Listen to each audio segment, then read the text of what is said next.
Okay, so example number next we are calculating page number 95 of your pamphlet. Page number 95 of your pamphlet. And Jawahar bank limited example जो है वो calculate करने जा रहे हैं। Page number 95, right. और यहाँ भी हमको क्या करना है, पीएनएल बनाना है, profit and loss. Very good sir, ऐसे ऐसे गनाते रहिए तो हम जल्दी जल्दी पास हो जाए, फ्री में वो भी। नहीं नहीं, कुछ फ्री में नहीं है, आप मेहनत करके पास हो रहे हो। Example number 12, right, page number 95। From the following information, prepare profit and loss account of Jawahar Bank Limited for the year ended 31st March 2015. Also give necessary schedules. अगर नहीं बोले गए तो भी हम बनाएंगे, आप चिंता मत करो। और यहाँ देखो भाइयों, ये rupees in triple zero, rupees in triple zero means thousand, right. ये थाउजेंड्स में है, मतलब क्या, ये 4.52 मतलब कितना हुआ, किसी को पता है 4.52 मतलब कितना हुआ?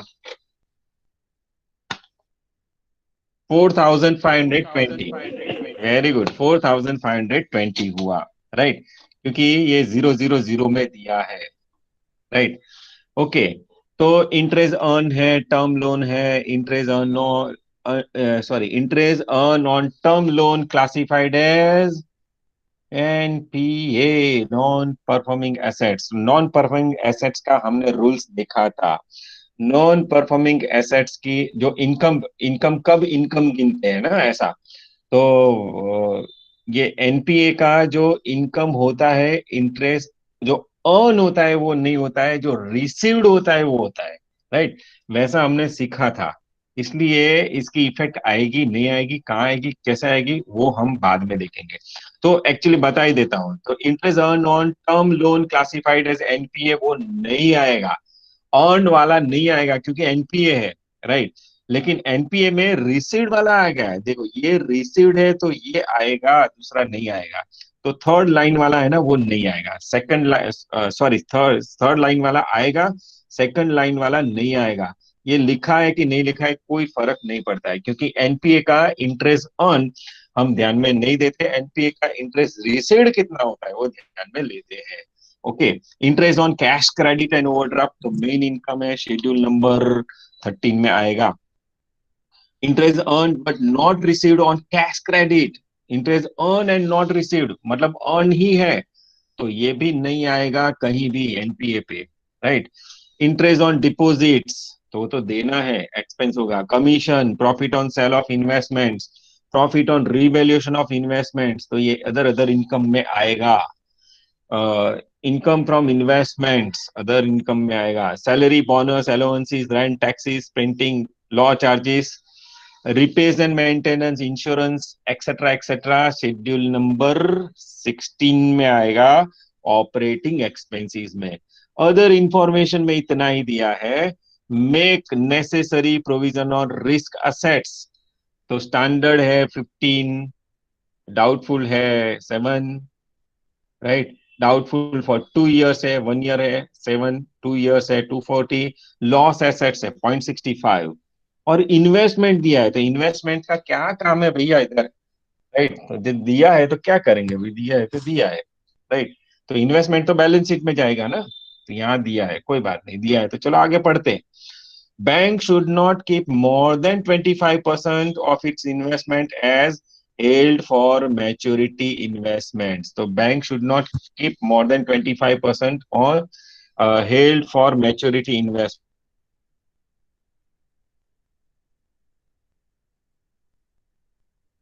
नहीं है मतलब रखना नहीं है इन्वेस्टमेंट्स जो हेल्ड फॉर मैच्योरिटी होता है, मतलब मैच्योरिटी का जो फिगर्स होता है उसका 25% से ज्यादा इन्वेस्टमेंट नहीं रखना है, right? The market value of raised 75% investment is 9 lakh as on 31st March 2015। तो ये जो पर्टिकुलर है ना मैं बाद में समझाऊंगा, ये पर्टिकुलर हमको क्या करनी पड़ेगी, रिवैल्यूएशन ऑफ इन्वेस्टमेंट्स करना पड़ेगा। क्या करना पड़ेगा, रिवैल्यूएशन ऑफ इन्वेस्टमेंट्स करना पड़ेगा, राइट। ये फोन बहुत आ रहे हैं आज। ऑड टाइम पे एग्जाम मतलब ये लेक्चर ले रहे हैं ना, तो बहुत सारे फोन आ रहे हैं। कोई बात नहीं, आप लोग सब सुन रहे हो ना? Yes sir. ओके। तो 75%, 25% एंड 75 का इन्वेस्टमेंट 9 लाख है, और 37 क्या है इन्वेस्टमेंट में, वो नोट्स देके मैं समझा दूंगा, अभी मैं कुछ समझाने वाला नहीं हूँ। लेकिन हमको ये सब पर्टिकुलर दी है, interest on commission, interest on deposit विपोजिट, तो हमको प्रॉफिट एंड लॉस अकाउंट बनाने को बोला है, तो हम बनाएंगे प्रॉफिट एंड लॉस, राइट। तो आंसर नंबर जो भी है वो लिखेंगे, और क्या लिखेंगे? Jawahar bank limited. Sir, हाँ। sir, please share screen. Oh sorry, मैंने कहा बस किया है ऐसा लगा, ऐसा बोल देना हाँ? कोई गड़बड़ी हो तो।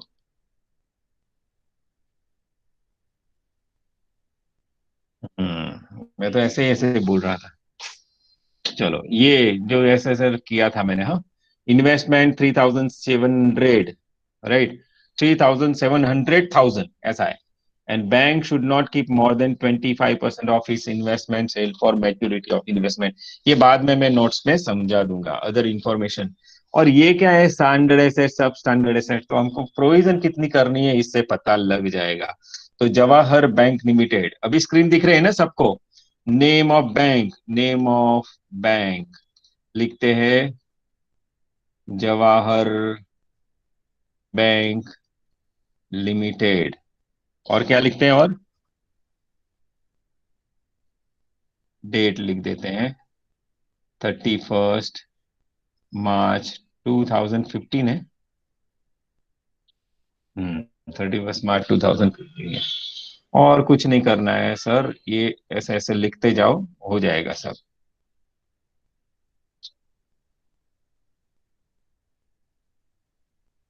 तो मेरे साथ साथ शेड्यूल बनाते रहो और खुश होते रहो। Particular schedule number amount 000, very good, आऊ लखवानु हाँ भाई, 000। अमाउंट इज इन थाउजेंड, क्योंकि यहाँ थाउजेंड है तो थाउजेंड लिखेंगे ना, वरना क्या करना पड़ेगा, ये थाउजेंड नहीं लिखा ना, तो 4.50 जीरो आगे लिखना पड़ेगा, मतलब 4520 ऐसा लिखना पड़ेगा, right.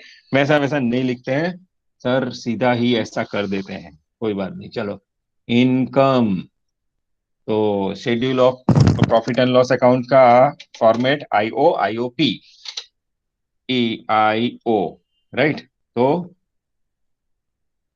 Interest earn, interest earn schedule number 13, then other income 14, second expenses, expenses, right. IOP, IOP, interest expanded 15, operating expenses 16, यहाँ प्रोविजन एंड कंटिंजेंसीज।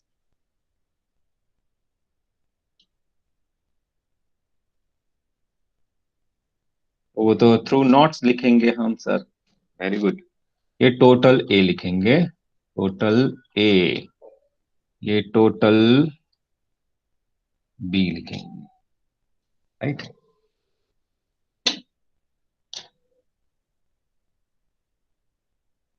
प्रॉफिट और लॉस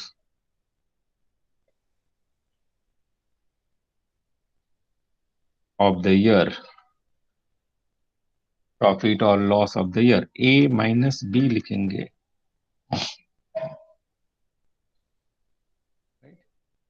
ये थर्ड लिख सकते हैं।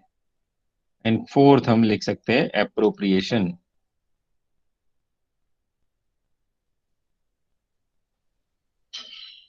जितना एप्रोप्रिएशन है वो कर देंगे, 4-5 लाइन बहुत हो गई। और बाद में शेड्यूल्स लिखेंगे, शेड्यूल्स। एकदम इजी है शेड्यूल्स लिखना,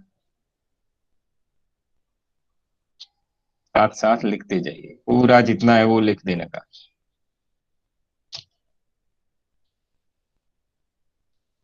राइट। तो schedule number 13, interest earn, 3 line 4 lines. Schedule 14, other income, थोड़ी ज्यादा रखना, अदर इनकम ज्यादा होती है। शेड्यूल नंबर 15,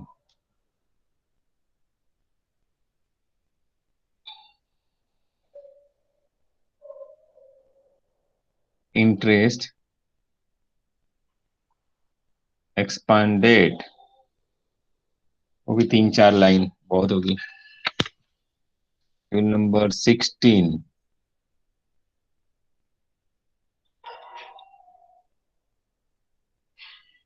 ऑपरेटिंग एक्सपेंसेस, वो थोड़ा ज्यादा रखना। राइट। बाकी का ऑपरेटिंग एक्सपेंस। और यहाँ नोट 1 लिखेंगे। नोट 1 कौन सा होगा?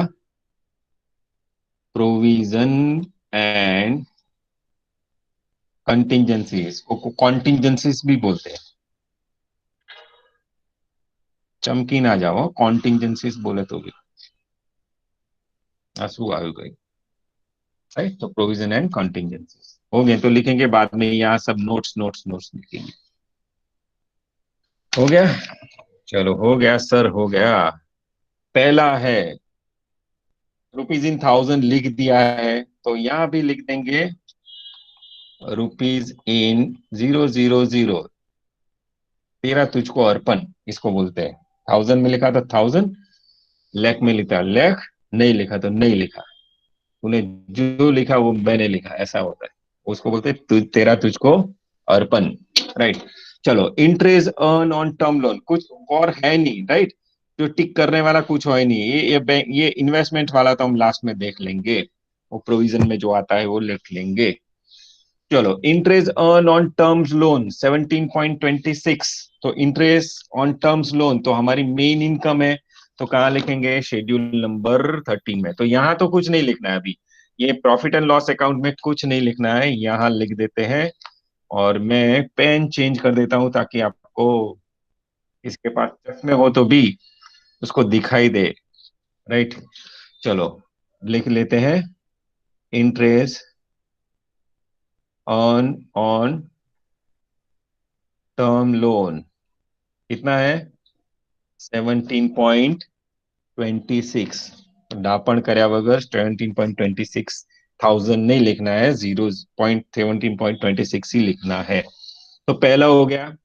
सेकंड यहाँ आता है, interest earn on term loan classified as NPA. NPA का जो इंटरेस्ट होता है वो कैश बेसिस पे लिया जाता है, मतलब कि रिसीव्ड है तो क्रेडिट करेंगे, लिखेंगे शेड्यूल नंबर 13 में। नहीं मिला है तो नहीं लिखेंगे, तो ये अर्न है, रिसीव्ड नहीं है, तो ये नहीं आएगा। मतलब घुसा मत देना, नस ना चौटी जाए, इन शॉर्ट।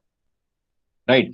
नेक्स्ट है, interest received on terms loan classified as NPA. वाह, एनपीए को मिल गया है, किसने नहीं दिया वो सब मिल गया है, तो वो ठीक है।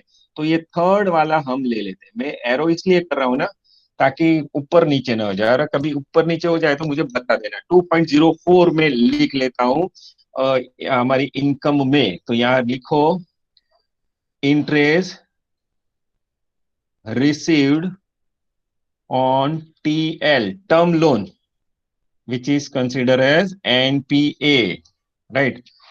2.04। देखो, आपको तो टोटल करना है, हाँ? इसलिए पॉइंट पॉइंट है ना, एक लाइन में आना चाहिए। राइट, वरना गड़बड़ी हो सकती है। अगर यहाँ नोट में नहीं लिखवा रहा हूं कि interest earn on NPA loan, मतलब लोन ऑन एनपीए, तो वो मतलब नोट्स नहीं लिखवाता हूँ, ऑलरेडी हमारा ये हो गया है। राइट। नेक्स्ट है interest on cash credit and overdraft. तो कैश क्रेडिट एंड ओवरड्राफ्ट क्या है? ये मेन इनकम है। तो कहाँ लिखेंगे? शेड्यूल नंबर 13 में। 13 में लिखो, यहाँ continue. Interest on cash credit and term loan 38.54 है ना? 54, राइट? मिल गया तो लिख लेते हैं, right? Next, interest earn but not received. Interest earn not received, not received है तो क्या है? लेकिन cash credit and overdraft treated as NPA, तो एनपीए पे लिखना भी नहीं होता है, तो वो स्किप करते हैं, नहीं आएगा, राइट? Interest on deposits. तो इंटरेस्ट ऑन डिपॉजिट्स क्या है भैया? इंटरेस्ट ऑन डिपॉजिट्स क्या है? एक्सपांडेड है, नस ना ચોટી જાય એટલું ધ્યાન રાખો. ડિપોઝિટ લોકો આપે, રાઈટ?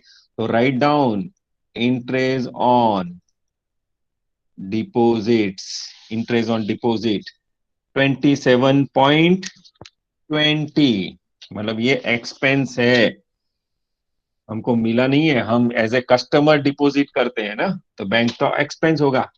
ये 27.20, वेरी गुड।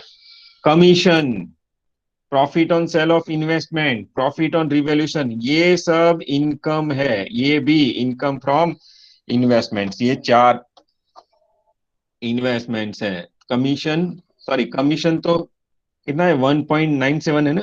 हाँ, कमीशन है, profit on sale of investments है, profit on revolution, income from investments है, right?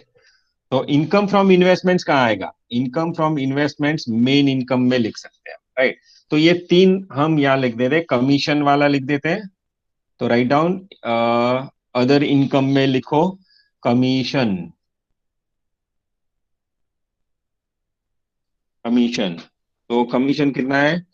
1.97, right? Next, profit on sale of investment, profit on sale of investment 11.76। Next, profit on revaluation of investments 2.76, 2.76, right? और ये जो है बाद में क्या है? Income on investment, investment main business है, तो हम इंटरेस्ट अर्न में लिख देंगे। तो यहां लिख दो income, income on investment 15.53, 53 point point एक साथ रखना, right? Income from, sorry income on investments. तो यहां तक हमारा हो गया, ये शेड्यूल नंबर 13 में आएगा। तो 15.53 ये हो गया।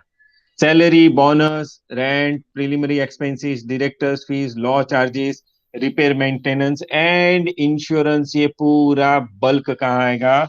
शेड्यूल नंबर 16 में आएगा। तो हम यहाँ देखे बिना 18.75 से स्टार्ट करके 0.30 तक कहाँ लिख देंगे?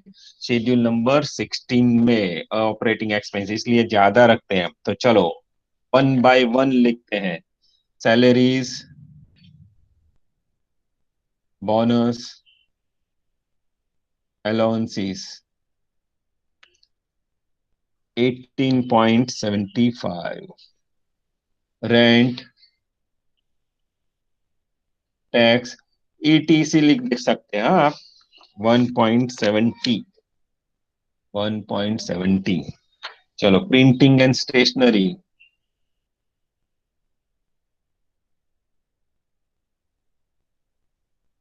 प्रिंटिंग एंड स्टेशनरी 0.75, जो लिखा है वही लिखेंगे, 1000 में ऊपर लिख दिया है। Directors fee, directors fees etc, end of thinking procedure, हाँ, और थिंकिंग कैपेसिटी, इसको ईटीसी बोलते हैं, वगैरह वगैरह। 1.33 लॉ चार्जेस लो नहीं है, law. No charges 0.22, repairs and maintenance 0.18, insurance 0.30। वाह, इंश्योरेंस 0.30, मतलब ये जो था वो सब लिख दिया है, यहां तक लिख दिया है। हम्म। अभी make necessary provision on risk assets, तो हमने तो शॉर्ट एग्जांपल्स तो देखे हैं भैया, देखे हैं ना शॉर्ट एग्जांपल्स। चलो मैं पूछना चाहता हूं आपको, जो स्टैंडर्ड एसेट्स होती है, स्टैंडर्ड एसेट्स, इस पे कितनी प्रोविजन होती है? 0.40%। स्टैंडर्ड एसेट्स पे 0.40%, याद आया ना? सब स्टैंडर्ड एसेट्स होती है इस पे 50%। लेकिन डाउटफुल होता है, इसमें 1 ईयर तक कितना होता है? 25%। 2 to 3 years पे कितना आता है? 40% sir. And more than 3 years कितना आता है? 100% होता है। लॉस एसेट्स पे कितना होता है? 100% होता है। ये तो आपको पता है। तो ये सब क्या दिया है? ये है जो हमने किसी को दिया था ना, वो एडवांसेस दिया था। तो एडवांसेस का ये क्लासिफिकेशन है, और जैसे जैसे क्लासिफिकेशन है उस पे हमको क्या करनी पड़ेगी? प्रोविजन करनी पड़ेगी। और वो प्रोविजन कहाँ लिखना है? तो यहां लिखना है, ये यहां लिखना है, राइट, ये प्रोविजन। लेकिन हमने नोट 1 लिखा है इसमें, देखो नोट 1 बना है ना प्रोविजन, तो वहां लिखना है। तो नोट 2 से हम कैलकुलेट करते हैं, चलो नोट नंबर 2। नोट 2 हमको तो कैलकुलेट तो करना पड़ेगा ना कितनी प्रोविजन करनी है। तो शॉर्ट एग्जांपल हमने गिने हैं, तो अभी एग्जैक्टली ये मिला के हम क्या करेंगे? ऊपर रख देंगे। तो write down calculation of, calculation of provision on risk assets.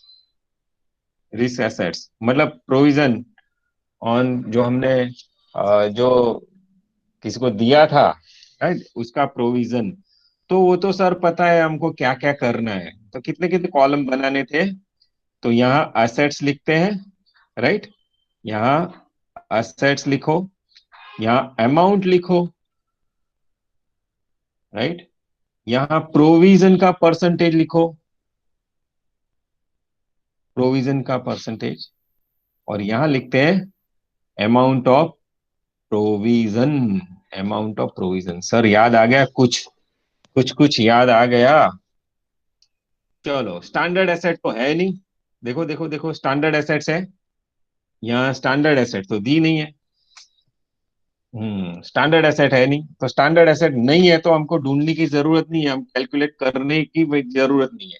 जहां जहां जितना जितना दिया है वो लिख देंगे। तो क्या क्या दिया है, तो सब स्टैंडर्ड लिखे दो। सब स्टैंडर्ड असेट्स कितना है?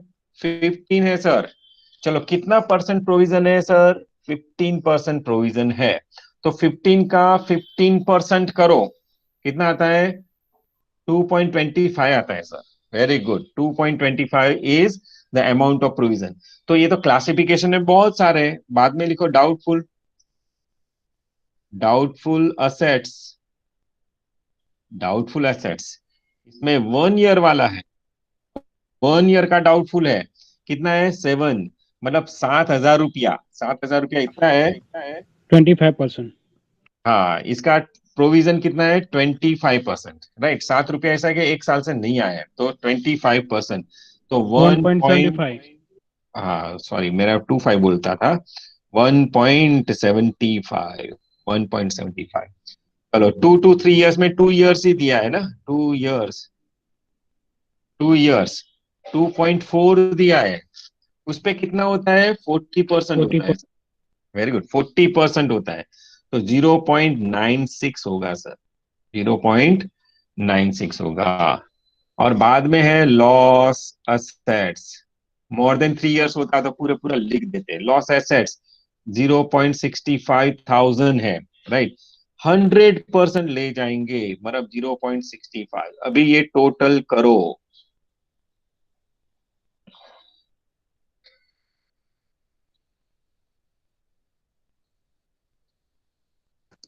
5.61. Yes, 5.61 is correct answer. 5.61 provision on NPA 5.61. और ये कहाँ लिखना है भैया? ऊपर ही लिखना है, provision and contingencies. Write down here, provision on NPA note 2 में ही लिखा है 5.61. 5.61 यहां तक हो गया सर. ये तो पूरा शॉर्ट एग्जाम्पल भी इसमें जोड़ दिया है हमको तंग करने के लिए, राइट, या हमको हैरान करने के लिए. अभी ये आया इन्वेस्टमेंट्स. इन्वेस्टमेंट्स तो यहाँ कुछ काम लगेगा नहीं, राइट. लेकिन bank should not keep more than 25% of investment as held for maturity investment. The market value of rest of 75% investment is 9 lakh as on 31st March 2015. Last day तक 75% का वैल्यू कितना था? 9 लाख था. मतलब क्या हुआ कि कई बार ऐसा होता है कि मान लो कि आपकी बैंक है, आप डायरेक्टर हो मान लो, या मैनेजर हो, राइट. आप मैनेजर हो और आप इन्वेस्टमेंट कर रहे हो कहीं भी, राइट. तो वो इन्वेस्टमेंट प्लस भी होता है, माइनस भी होता है. तो अगर माइनस हो जाता है तो क्या होता है? तो आपको घटाना पड़ेगा. मतलब मान लो कि आपने किसी के, मैंने मैंने एज ए कस्टमर आपकी बैंक को 1 लाख दिया, राइट. मैंने एफडी करवाई, और आप एफडी क्या किया? आपने इन्वेस्टमेंट कर दिया 1 लाख का इन्वेस्टमेंट. लेकिन उसका है ना, किसी कंपनी के शेयर में रखे थे, मान लो शेयर में रखे थे, राइट ना. इसकी भी प्रोविजन होती है, लीगल होता है, लेकिन ये कॉन्सेप्ट समझाने के लिए कि 75% आपने क्या किया, मतलब रख दिया कहीं, 1 लाख कहीं XYZ शेयर में रख दिया.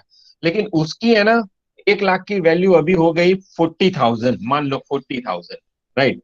तो 40,000 हो गई, तो आपको रिवैल्यूएट करके तो बोलना पड़ेगा ना, ये 40%, मतलब 40,000 हो गया, 60 उड़ गया है. तो वो जो लॉस हुआ है वो कहाँ जाएंगे? वो आपको प्रोवाइड करना पड़ेगा. उसको क्या करना पड़ेगा? प्रोविजन फॉर इन्वेस्टमेंट्स करना पड़ेगा. जितना भी घाटा होता है ना अपना एसेट से, क्योंकि मुझे तो देना पड़ेगा ना आपको. मैं जब मांगूंगा कि मुझे 1 लाख मेरा दे दो, तो आपको एज ए बैंक देना पड़ेगा. तो उसकी प्रोविजन करनी पड़ेगी. तो ये कॉन्सेप्ट समझने के लिए लिखो नोट नंबर 3. यहाँ नोट नंबर 3 लिखते हैं हम. Write down note 3. Note number 3. Write down revaluation of investment. Revaluation of investments. Write down. मैं पेन चेंज करता हूं. As per RBI guideline,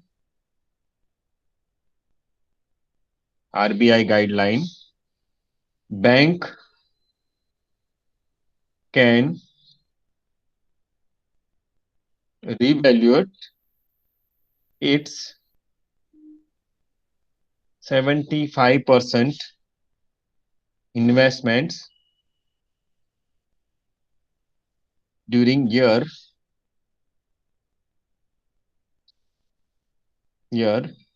if the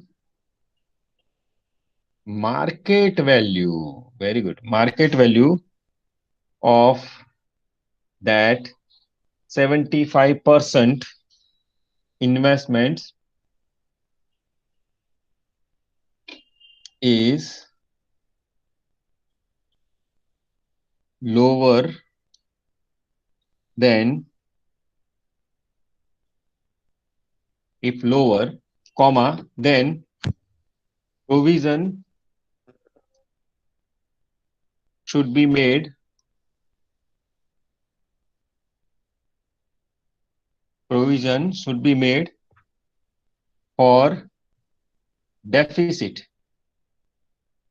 deficit मतलब जो गाल खात जाए, राइट. Deficit, right. तो write down provision is equal to, अगर होता है तो, okay, value of 75% investment value of 75% investment minus market value of 75% investment. मतलब प्रोविजन हमको करनी पड़ेगी। एग्जांपल दिया ना, 1 लाख दिया, आपका घट गया तो 75% का जितना वैल्यूएशन कर सकते हैं उतना घटाना है, आपको प्रोवाइड करना पड़ेगा, प्रोविजन करना पड़ेगा, राइट। चलो, तो एज पर गाइडलाइन 75% इन्वेस्टमेंट्स हम क्या कर सकते हैं, रीवैल्यूएट कर सकते हैं only and only when there is a investment जो हमने किया है उसकी प्राइस डाउन गई है, तो जो डेफिसिट अमाउंट है हमको प्रोवाइड करनी पड़ेगी, प्रोविजन बनाना पड़ेगा, प्रोविजन में लिखना पड़ेगा। उसकी फॉर्मूला क्या है, value of 75% of investment and market value of investment. चलो अभी हम कैलकुलेट करते हैं। तो देखो ऊपर हमारा जो एग्जांपल है, राइट, वैल्यू ऑफ 75% इन्वेस्टमेंट्स कितना है, तो चलो वो कैलकुलेट करते हैं। टोटल इन्वेस्टमेंट्स कितना है, तो 3700, राइट।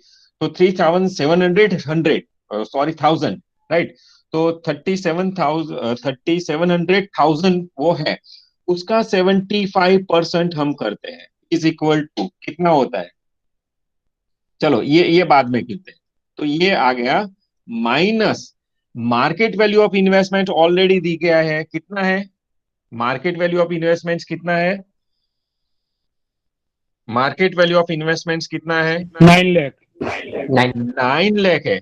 तो यहां मैं कितना लिखूं, मार्केट वैल्यू ऑफ 75% इन्वेस्टमेंट कितना लिखूं, कितना 900. Very 900. Good, that's correct, that was expected. 9 lakh नहीं लिखना है, 900 लिखना है, क्योंकि थ्री जो 000 है ना वो माइनस करेंगे, यहाँ माइनस ही है, राइट। इज इक्वल टू कितना करेंगे, ये कितना आता है 3700 इंटू 75%, 2775.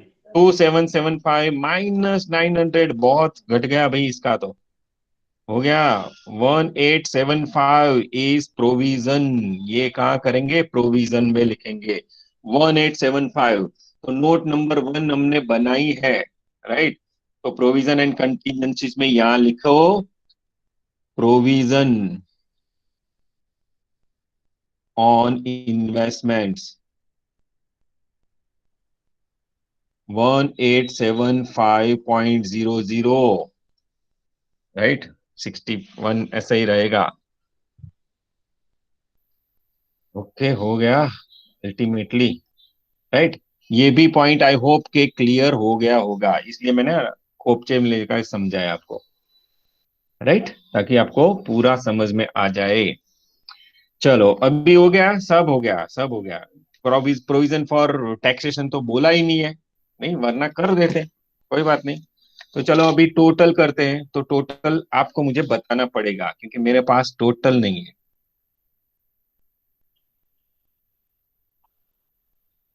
73.37. Interest on. 73.37, नेक्स्ट 60.49. 16.49। अब और ये तो है ना, डबल अंडरलाइन और ऐसा कर देने का, हाँ, इंटरेस्ट एक्सपेंडेड, इसकी टोटल करने की जरूरत नहीं है, इसका क्या टोटल करेंगे, एक ही है, राइट। और ये रहा लास्ट में, सॉरी सेकंड लास्ट, 23.23. 23.23 लो, अच्छा टोटल है। और ये फाइनल टोटल टैक्सेशन प्रोविजन है नहीं, कितना आया ये 0.61 तो मुझे दिख रहा है, और 1880 1880 0.61. 0.61 हो गया। चलो अगर अगर मान लो कि अभी अभी नहीं है, लेकिन प्रोविजन फॉर टैक्स 30% अगर बोलते हैं, तो यहाँ प्रोविजन फॉर टैक्स लिखते हैं, तो क्या करना पड़ेगा हमको पता है, ये शेड्यूल 13-14 का ये टोटल करेंगे, मतलब इसका और इसका टोटल करेंगे, इसमें से क्या करेंगे, और दूसरा ये टोटल करके दोनों माइनस करेंगे, और ये दोनों भी माइनस करेंगे, बाद में आएगा वो इस पे 30% रहेगा। एग्जाम्पल हमने पहले गिना था वैसे ही होगा, इसमें ही मैं सिर्फ ऐसा ही घुमा दूं कि provision for taxation 30% is required, तो वैसे कैलकुलेट करना पड़ेगा, प्रोवाइडेड प्रोवाइडेड प्रॉफिट हो। लॉस होता है तो इनकम टैक्स कहाँ है अभी, हो नहीं सकता ना, राइट, प्रॉफिट हो तो ऐसा कुछ है नहीं, लेकिन समझाने के लिए मैंने समझा दिया है। तो हम क्या करेंगे, ये टोटल लिख देते हैं जो आपने बोला है, मैं मान लेता हूँ वो सही है। 73.37, 16.49, total 89.8. 89.86, correct answer, correct answer. 15 का टोटल तुमने बोला है वही लिख देता हूँ, 27.20। 16 का कश्यप ने बोला है 23.23। 23.23. Total और कंटिजेंसी 60.43. No. नहीं, इसमें ऐड Contingent. करना है, 1880.61 ऐड करना है। 1931.04. 1931.04. 04। चलो, प्रॉफिट कितना आया सर? प्रॉफिट नहीं आया तो लॉस आ गया, क्योंकि हमारा स्कैम में जो था ना, कौन था, हर्षद मेहता का स्कैम होता था, ऐसा कुछ हो गया। 1841.18. माइनस है, 1841.18 18. माइनस है। अगर माइनस है तो क्या करेंगे सर? कुछ नहीं करेंगे। तो पहला एप्रोप्रिएशन में पहला क्या आता है? Statutory reserve. स्टैट्यूटरी रिजर्व कुछ है नहीं तो हम लिखेंगे कहाँ? कुछ रिजर्व अलग है भी नहीं। तो टोटल 1841.18, तो यहाँ बैलेंस है 1841.18, तो यहाँ balance transferred to balance sheet, यही लिख देंगे 184.18। आई होप के ये आपको समझ में आया होगा, जवाहर बैंक लिमिटेड वाला एकदम पर्टिकुलर समझ में आया होगा।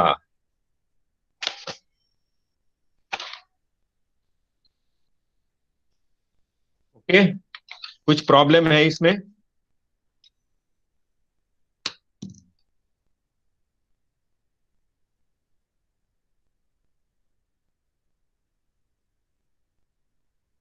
कोई प्रॉब्लम? ये एग्जाम्पल हमने सॉल्व किया, any problem that you are facing, right? I hope that आपको ये समझ में आया होगा, और बाकी का जो एग्जाम्पल है वो हम नेक्स्ट टाइम सीखेंगे, right? So thank you very much for attending this class. और कोई प्रॉब्लम है किसी को? क्वेश्चन आया कुछ?